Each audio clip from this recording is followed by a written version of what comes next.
सोलापुरातील धक्कादायक घटना. हिप्परगा तलावात बुडून 28 वर्षीय मोहसिन शेख यांचा मृत्यू.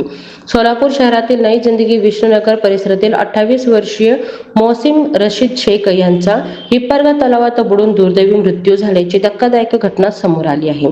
या घटनेमुळे परिसरात अहवाल व्यक्त करण्यात येत असून कुटुंबावर दुःखाचा डोंगर कोसळला आहे. मिळालेल्या माहितीनुसार मोहसिन रशीद शेख हे काही मित्रांसोबत हिप्परगा तलाव परिसरात गेले होते. यावेळी ते पाण्यात उतरले असता अचानक त्यांचा तोल गेला आणि ते खोल पाण्यात बुडल्याची माहिती समोर येत आहे.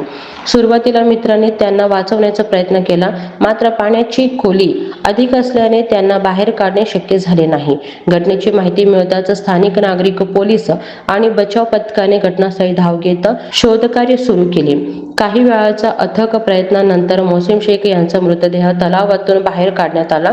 त्यानंतर मृतदेह शवविच्छेदनासाठी शासकीय रुग्णालयात पाठवण्यात आला. या दुर्दैवी घटनेमुळे नई जिंदगी व विष्णुनगर परिसरात शोककळा पसरली असून मोहसिन शेख यांना ओळखणाऱ्यांना, मित्रपरिवार व नातेवाईकांकडून अहवाल व्यक्त केले जात आहे.